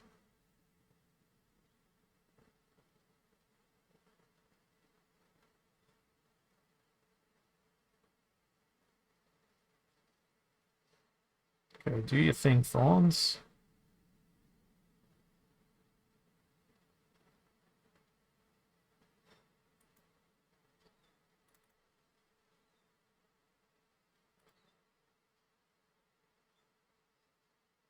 No, I don't think I can win from here. So I didn't even click the skip battle button. I just went straight back to the battle button at the top. Faster way to get out. One's out. Silent Summoners. So again, I'm going to spam Death. Make sure I can bring in my Death Elemental. We'll go with Screaming Banshee. We'll go with Poison. Just try and do everything to wear down the enemy that I possibly can. And then to be annoying, let's put Ancient Lich into the battle as well. But I reckon I'll lose my Haunted Spider round 1 to sneak. And then be like, okay, cool, wasted my Resurrect.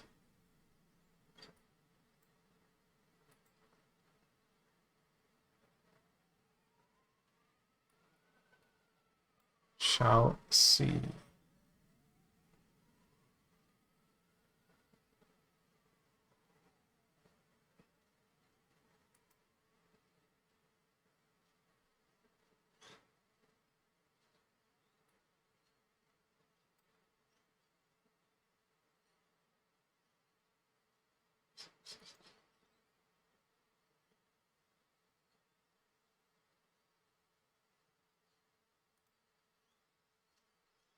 It's taken a bit. So they've gone with Selenia Sky.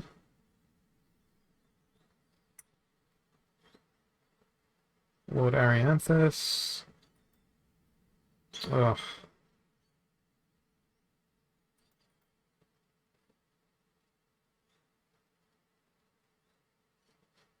That's not going to work out well for me at all. What a great Resurrect. What a pointless Resurrection. That's going to be a loss. Next battle. One more win. 34. Life Dragon. What have they played in Dragon? So they primarily play Earth and Water. So my choices are gonna be... Screw it, Mimosa. Shadowy Presence as the cheapest tank. Corrupted Pegasus.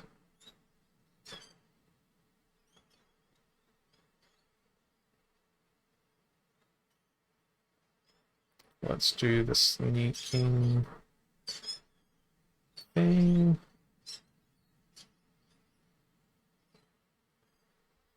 Let's do all the sneaking things. Where it is. And then I've got to get a snipe in. Yeah, Death Elemental can come along. Why not? Let's do this. Is there a better choice than Corrupted Pegasus? Probably. What is that choice, though?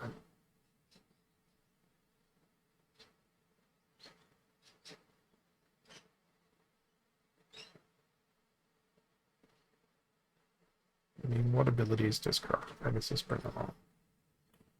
Strengthen, healing, so it'll heal that. Nah. Double strengthen will be nice in this rule set.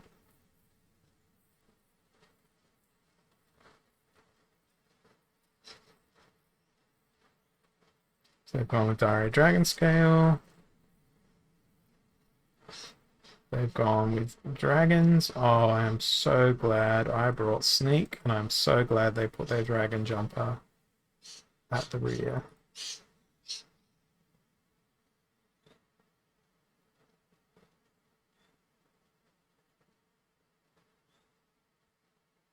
That was brutal from the Jinchwala.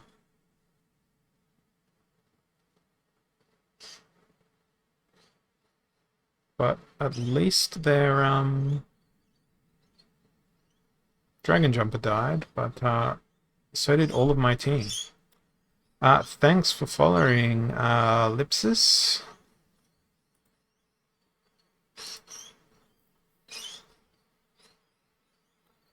I'm going to do another giveaway because it's been quite a while since I've won a match here. And maybe that will see me win a game. And maybe that will get you guys some Dark Energy Crystals.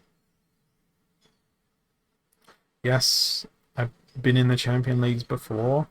Sometimes I manage to just scrape into Champ 3 these days, but I don't think I'm good enough at the game anymore. That's the sad thing. Spreading Fury, Rise of the Commons. So what am I gonna do? Let's go Yoden Zaku. I'm pretty sure there's a sniper I can play with Yoden. There is Spark Pixies in there. Flamesmith for Shatter and Repair. Throw in a Tower Griffin. And now for the front line. Let's go with Cerberus and Phineas Rage.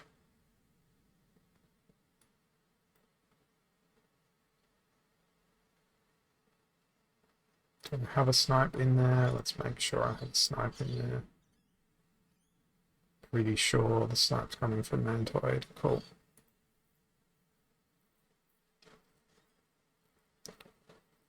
So let's see what we do. So we've got five entries so far into the prize, and I think that makes it 6 now. So that's a 100% entry rate. Awesome news.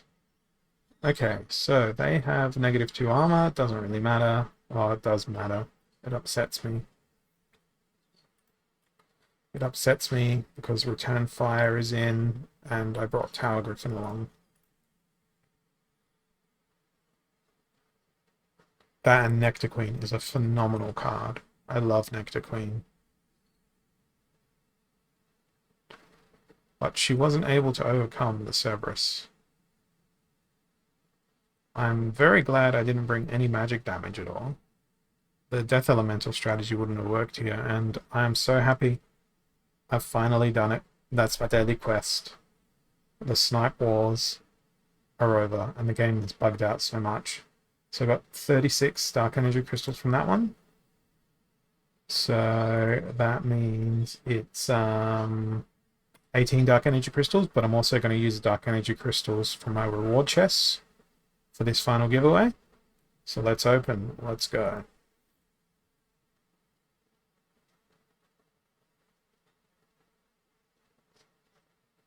Okay, and being in Diamond League, I've got 15. 5 of them are from my quest potion. Alright. So that's 21 dark energy crystals for the daily potion. 21.32 for the prize. 40 for the prize. 45 for the prize. Nice, a crystal smith. Nice, exploding rats. Nice, Naga assassin. Alchemy potion, Gargoyle lion. So, no gold foil, but 3 rares. And more importantly, a winner who is going to get 45 dark energy crystals. But I have to wait a little bit longer before I can click the pick winner button. So I might go for one more battle. See if we can increase the value of the giveaway with a win. Now that I don't have to play a freaking snipe creature, and I can just play to the rule set however I want. That will make me much happier. I will answer your question in just a moment, Bakoni. It's a good question. It's a long question. It's like a chess puzzle. So, 42 mana, explosive weaponry. They've played fire with fire. They've played chicken. They've played Contessa. They've played Selenia. Well, let's do the Jin Chwala team. Yeah. So, Daria Dragon Scale. Can they do Jin Chwala? Are they? Yes, they are. They are. Let's go the Thorny Blasty team. Now, because there's Blast, I'm throwing Coral Wraith as well. And where is another sneaker guy? Where is my Sandworm? Sandworm.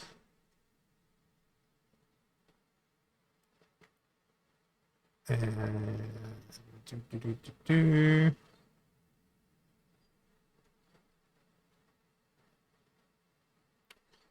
Dragon Jumper. My goal here is to just hit them with blast damage everywhere. And finally, maybe I put in Lobstradamus? Or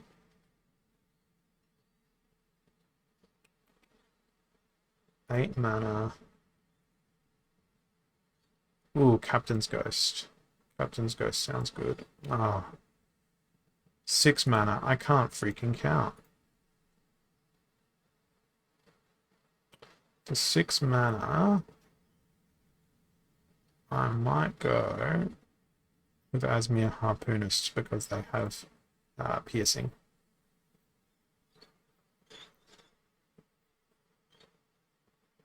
Yeah, I didn't go with Ruler of the Seas because Blast is in the rule set.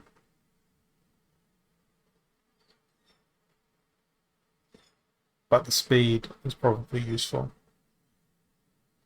But then Jin Chwala maybe dodges more.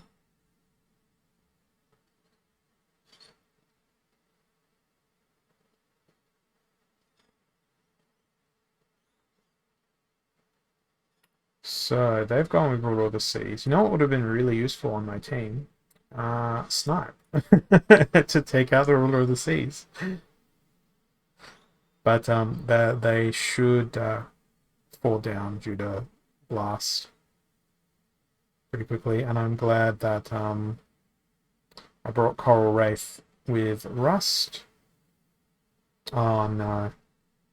The Dragon Jumper couldn't get to the Wavesmith quickly enough.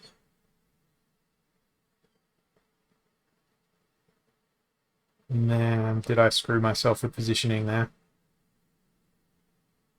Alright, let's scroll up and read the... Oh, don't tell me Sandworm's gonna, like, solo the whole enemy team. No. That would have been amazing. Is there any combo you can think of that would beat 15 mana with sneak and reverse speed in Bronze League with life and water rule set? They picked level 3 sea monster, level 1 pirate, halfling alchemist, and a chicken.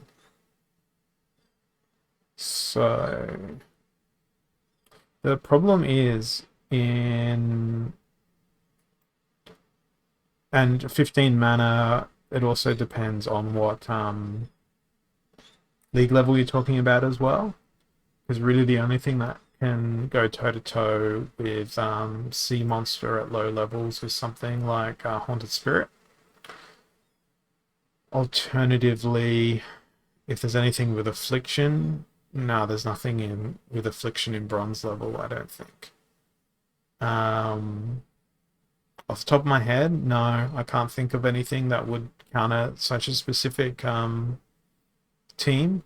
And if you've been paying attention to my stream, you can see that I'm not very good at picking counters, even when I'm trying to at this point. Yeah, 15 mana is really rough to bring in Ghost, Captain's Ghost. You could go like Mimosa, I guess, in bronze to counter a sea monster, but it feels like overkill. You go with Mimosa and then Haunted Spirit of your own. Well, Life and Water, other than just doing a mirror match and hoping for the RNG, I don't see how Life could win that battle, particularly without something like an Armor Smith, like constantly repairing a Shield Bearer. And Armor Smith Shield Bearer, that's what? 10-3, then you've got 2 mana to bring in a healer, which doesn't work either.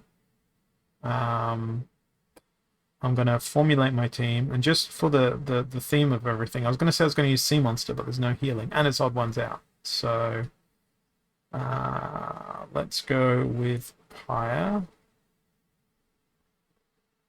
And I'm going to go with Heatsmith, Flame Monkey,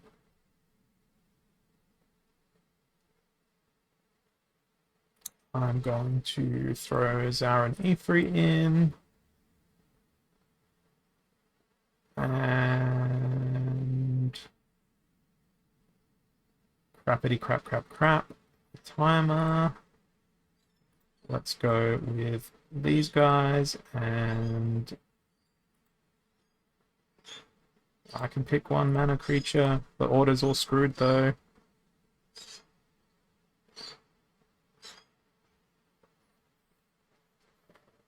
I had my lunch earlier today. I've had today off from work because I do longer days and get every second Friday off. But I need to take my car in to get a service today. So before I went to go pick up my car, when they said the service was done, I had lunch before I went. So I've already had lunch. Not going to eat lunch on stream.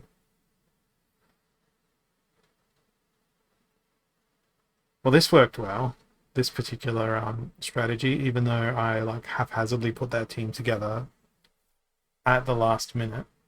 And I believe I need to pick a winner for the last prize, which I completely forgot about. Camu, you got it. I'm going to give you 17.5 Dark Energy Crystals. Drop your name in the chat. See, as I get worse and worse at the game,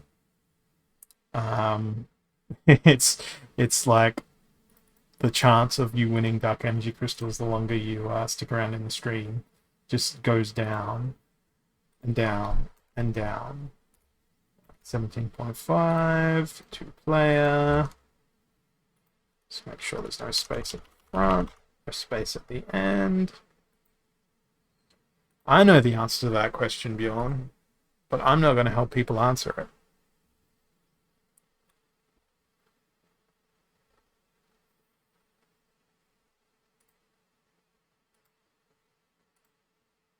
Man, I really collapsed in ranking there. I'll see if I can crawl back some of those ranking points.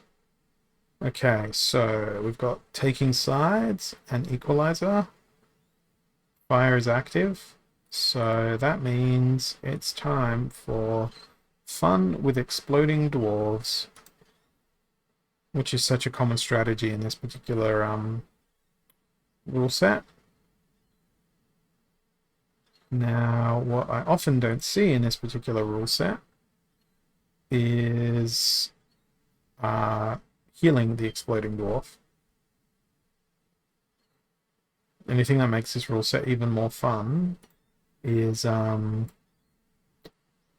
it's also melee mayhem, because then you can bring something like exploding rats in as well. And because it's equalizer and everyone's going to have the same amount of health, Zarin Ifrit comes in as well. An annoying single mana flame monkey at the back to just soak up any potential sneak. And let's go. The answer is not Spineback Wolf high-low, but I don't know if it's a funny story about Spineback Wolf, but back when Splinterlands was doing the initial lore for the game, I wrote a fiction story for Spineback Wolf, and my lore story for Spineback Wolf is like part of the official game lore, even though everyone hates Spineback Wolf because they're not very useful. But you look at them now and you look at how useful someone like Milo Crowling is, and you're like, wow, Thorns is powerful. But the problem was there was so many other better choices in the game other than Spineback Wolf or a tank in the Death Splinter. So this is going well. This is going very well. This is the most meta team you can play in this rule set. And either they didn't have the monsters to play it themselves, or they wanted to try and beat that meta in a different way, shape, or form. And when I say like this, it may have now been rescinded and there may now be official lore, because back then they didn't really have official lore. They were sort of crowdsourcing it. So I don't know if it's like officially official anymore. But we can go have a look. Let's. I'm just going to jump onto the Splinter Lore website and see what they did do with the Spineback Wolf. See if it was my story. Death City, death, death, death.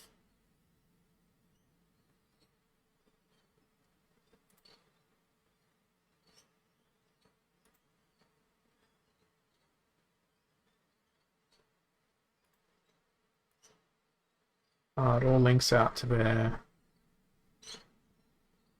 median channel. Publish 0x channel. It doesn't look like it's published on the Splinter Lore website. Oh no, here we go. Fanfiction contest winners. Here we go. Spineback.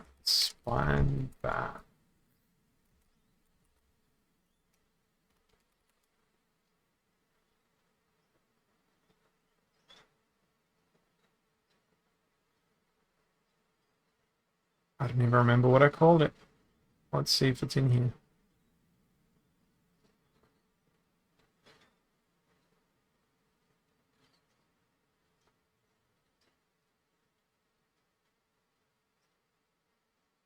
No, it doesn't look like it's in here.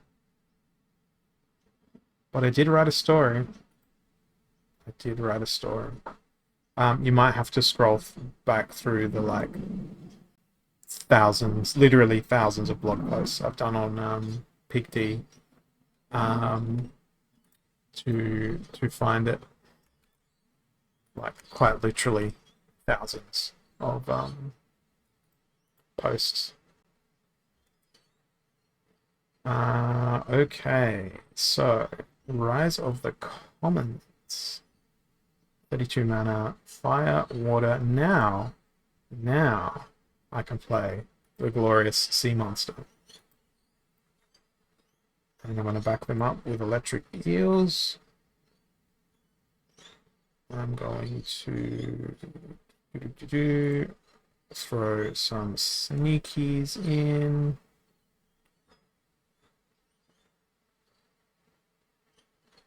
There's a sandworm. I was looking for a sandworm and it was right in front of me. Albatross feels redundant here. Only 3 monitors? No. One of them is the laptop monitor. Then there's the two 27-inch monitors on top. One on the left is a 165 hertz 1440p. One on the right is just a 4K 60, but it's a Dell monitor with Premiere Color, which helps me with my photographic work. And then there's the personal laptop on the left, and then the work laptop on the right, and then my actual gaming rig on the right. But I do most of the stuff off my laptop anyway these days, because it's just I can take it with me if I need to go somewhere. Even though, you know, we've got the wonderful world of cloud storage and all that sort of stuff now, so it doesn't really matter all that much, but I just find it easier to do a lot of stuff on the laptop now instead of my my main rig. So we've got Furious Chicken at the back. I don't know why I put Wavesmith in. Dispel will do stuff. I feel like I should be using something with Affliction instead, given the splinters that are out there. So we'll go with Elven Mystic, and now I'll throw in shit. I'll throw in that. Slow him down. So the answer to Bjorn's question, what creature do I regret never maxing in Death Splinter? And that is Haunted Spirit. It's all for that 1 health. 1 single freaking health for 1 level. But there's others. There's so many others in Death Splinter that I haven't maxed that I should have maxed once upon a yonder. I think Cthulhu's probably one of them now. Most of the dice legendaries, actually. So this sneak strategy is going okay, but that has now officially fallen apart. Yeah, Cthulhu was the legendary card for death out of the dice expansion. So let's go to cards. Oh, yeah, sorry. That's the other one as well. Lord of Darkness. I've just suppressed Lord of Darkness out of my mind. So yeah, you've got look at all those dice cards I'm missing. Cthulhu is a freaking awesome card. So they have 3 magic damage. Yeah, they're slow, but they start off with cripple. But then they also get stun. They also get weaken. So cripple plus stun, plus the fact that they're a backline creature, they end up with 13 health and last stand. They're like a poor man's Crom without a heal. But cripple is just absolutely brutal to tanks. So these dice legendaries that I'm missing, Krallis, Epona, Cthulhu in particular, those cards are going to be real game changers in the modern format. But I was like, nah, dice is too expensive. And that was when, you know, you could still buy dice card packs off the official store fairly cheaply as well.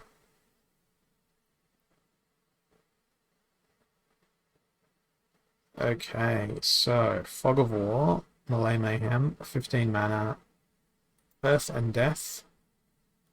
Let's go with... it's 15 mana. 7 plus 8. I'm gonna go with Minotaur Warlord plus Llama because I can't be bothered thinking of a better team. And I don't know why I put Furious Chicken in the back when it's Super Sneak, so Minotaur Warlord isn't even going to do a last stand. Because Sneak and Snipe are not allowed, so if Minotaur Warlord doesn't win it, it's all on the chicken. See, this is the other reason I get stuck in leagues where I think that I shouldn't be. It's because I play really outrageous teams like this. But thank goodness they brought Screeching Vulture, which fixed my mistake.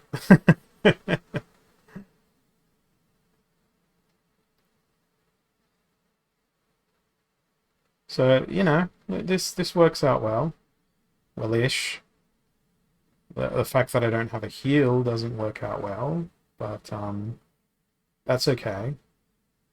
Oh no. The speed. The speed killed me. Even with a troll team. This one. Okay, I'm going to play one more game, then I think I'm going to call it. I've been on for 2 and a bit hours.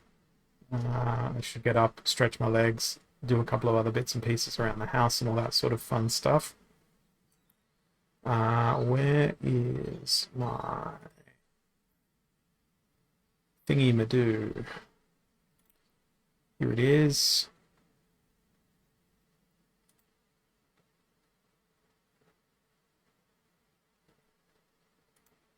So I'm going to see who we can send my viewers to.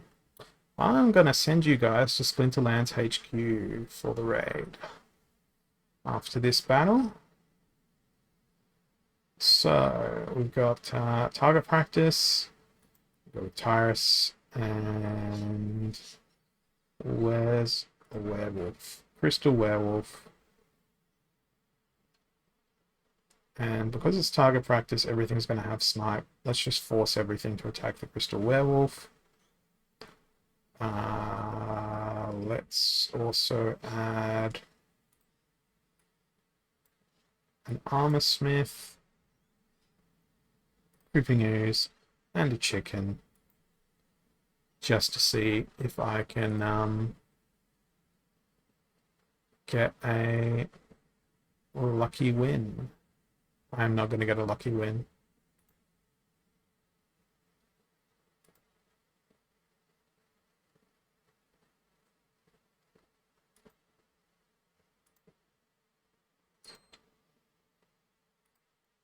Now, my raid button is grayed out, so I don't think I'm going to be able to send you guys off on a raid. And I don't know why my raid button is grayed out. But Splinterlands HQ is streaming. If you want to keep watching some Splinterlands stuff, I suggest you go check them out. And let's watch me lose this battle against Llama Mercenary, which is an interesting combo for 14, sorry, mana. Actually, am I leaving them with less health each round? Because they can't kill me either.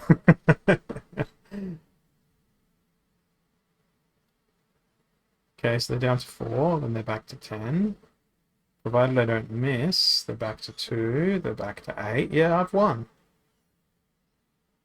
Well, if this game were to go infinitely long, I would potentially win. But the misses, the RNG misses,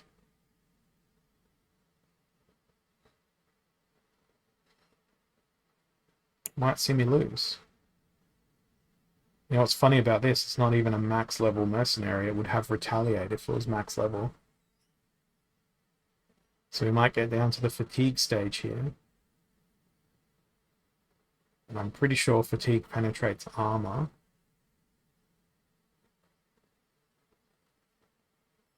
I feel like I deserve the win here because I played more monsters.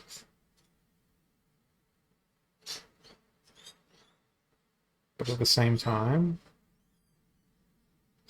yeah, fatigue does penetrate the armor, so it's not going to be happy fun times for me. Particularly because he can just heal it back.